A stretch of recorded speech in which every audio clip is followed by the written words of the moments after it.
आज दिव्यांग human right फेडरेशनच्या वतीने व त्याचप्रमाणे कविता विजय कवटकर आणि विजय कवटकर कुटुंब यांच्या वतीने महाराष्ट्र शासन आणि केंद्र शासन यांच्याकडे आम्ही मानवी अधिकार जे काय असतात, मानवाला जे काय अधिकार दिलेले आहेत संविधानाने, संविधान दिनाने डॉक्टर बाबासाहेब आंबेडकरांनी ज्या मानवाला अधिकार दिलेले आहेत, त्या अधिकाराची लढाई या ठाणे शहरामध्ये सुरू झालेली आहे। आम्ही दिव्यांग ह्युमन राईट फेडरेशनच्या वतीने या भारत देशातील नागरिकांना, रहिवाशांना विनंती करतो की बाबांनो, जागृत व्हा। समाजामध्ये गुंड प्रवृत्तीचे, भ्रष्टाचारी आणि लोकांना लुटणारे, लोकांचे घरं बळकावणारे लोक निर्माण झालेले आहेत। या लढा हा सर्वसामान्यांचा लढा, आपल्याला सामाजिक क्रांती करायची आहे। या क्रांतीमध्ये ठाण्यातील आणि महाराष्ट्रातील सर्व नागरिकांनी सहभागी झालं पाहिजे। कारण आज फक्त कविता कवटकरांवरती जो अन्याय होतोय किंवा विजय कवटकरांवरती जो अन्याय होतोय, हे घर बळकावण्यासाठी, त्यांचा गाळा बळकावण्यासाठी केला जात आहे। अशा अनेकांचे प्रश्न आहेत।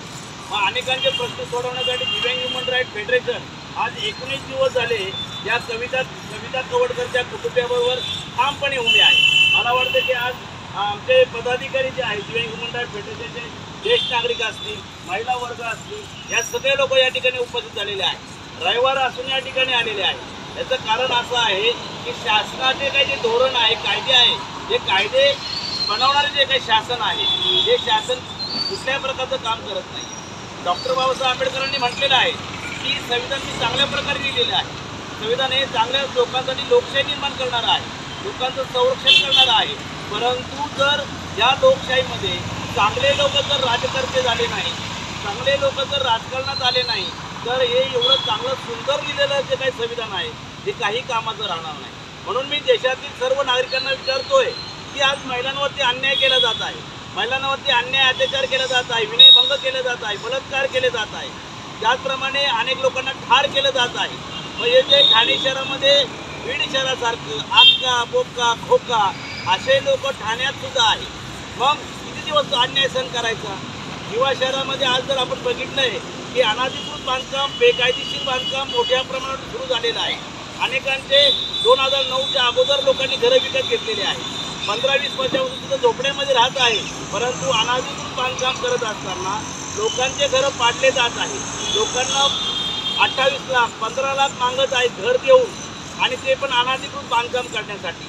असे जे काही प्रदीप जयस्वाल असेल, आकाश पिंगळे असेल, सुभाष गद्रे असेल, भारती गाला असेल, त्याचप्रमाणे प्रकाश गाला असेल, हे जागा मालक बिल्डर लोक संगनमताने लोकांना त्रास देत आहे। सर्वे नंबर 21, सर्वे नंबर 17-1, 17-2 या ठिकाणी बिहार नगरमध्ये, दिव्यामध्ये आणि ठाण्यामध्ये गरिबांना त्रास देण्यासाठी हे बेकायदेशीर काम करणारे गुंड प्रवृत्तीचे बिल्डर लोकांना धमकावत आहे। अनेक तक्रारी महाराष्ट्र शासनाकडे, केंद्र सरकारकडे केलेले आहे। या लोकांनी स्वतःचं इच्छामरण किंवा आम्हाला आत्मदान करू द्यावं अशी परवानगी देऊन 20-25 दिवस झालेले आहेत आणि 19वा दिवस आहे आज। या ठिकाणी साखळी उपोषण मोठ्या प्रमाणावर केले जात आहे, जन आक्रोश आंदोलन केलं जात आहे, उपोषण केलं जात आहे, तरी शासन जागृत होत नाही।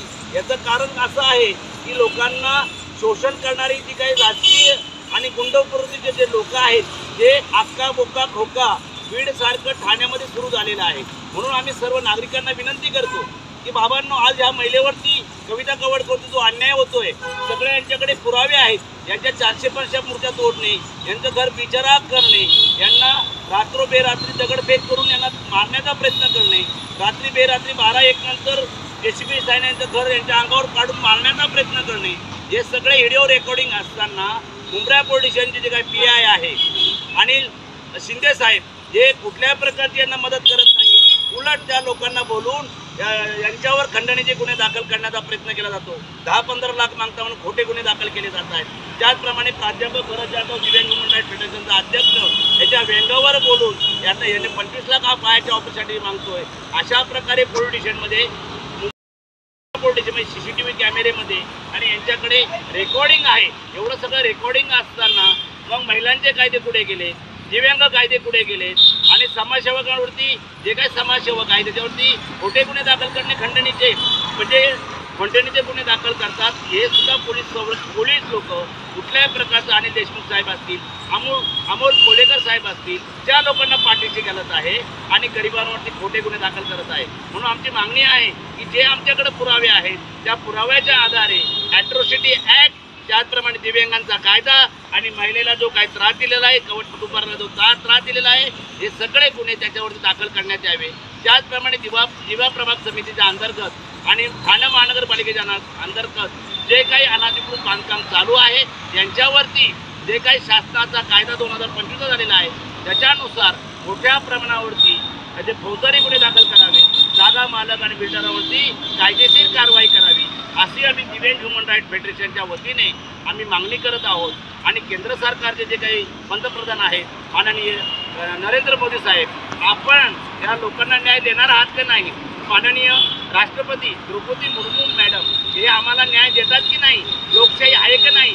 आणि महाराष्ट्र सरकार जे आहे, देवेंद्र फडणवीस साहेब, माननीय एकनाथ शिंदे साहेब, माननीय अजितदादा पवार उपमुख्यमंत्री, हे लोक यामध्ये लक्ष घालणार की नाही? आज 19 दिवस आम्ही या ठिकाणी उपोषण करत आहोत. तरी सरकारने कुठल्याही प्रकारची आमच्याकडे पुरावे असताना, आमच्याकडे सगळे डॉक्युमेंट आहे, पत्रव्यवहार आहे, 4-5 यांचा आहेत आणि सगळे पुरावे असताना कायद्याने FIR दाखल करणार की नाही, अशी मागणी सर्वसामान्य ठाणेकरांच्या वतीने मी दिव्यांग ह्युमन राईट फेडरेशनचा राष्ट्रीय अध्यक्ष प्राध्यापक भरत जाधव महाराष्ट्र शासनाला विचारत आहे. नाहीतर आम्हाला मुंबईच्या मंत्रालयावरती मोठं आंदोलन करावं लागेल, जन आंदोलन करावं लागेल, मोर्चा काढावं लागेल, नाहीतर उपोषण करावं लागेल. आणि वेळ आली तर आम्ही दिल्लीला सुद्धा दिव्यांग ह्युमन राईट फेडरेशनच्या वतीने या मानवांचं रक्षण करण्यासाठी, महिलांचं रक्षण करण्यासाठी, दिव्यांगांचं रक्षण करण्यासाठी दिव्यांग ह्युमन राईट फेडरेशन गप बसणार नाही, हे आम्ही केंद्र सरकार आणि राज्य सरकारला ठणकावून सांगतो. वेळ आली तर आम्ही संविधान कायद्याचा अवलंब करून बेमुदत कायमस्वरूपी उपोषण आम्ही करू आणि लाखोच्या संख्येने चौकामध्ये, जिल्ह्यामध्ये, राज्यामध्ये दिव्यांग ह्युमन राईट फेडरेशन मोठ्या प्रमाणामध्ये आंदोलन केल्याशिवाय, उपोषण केल्याशिवाय राहणार नाही. वेळ आली तर आम्ही संयुक्त राष्ट्र संघटना युनोकडे सुद्धा हा प्रश्न मांडल्याशिवाय आम्ही गप्प बसणार नाही. एवढं बोलतो. जय हिंद, जय महाराष्ट्र.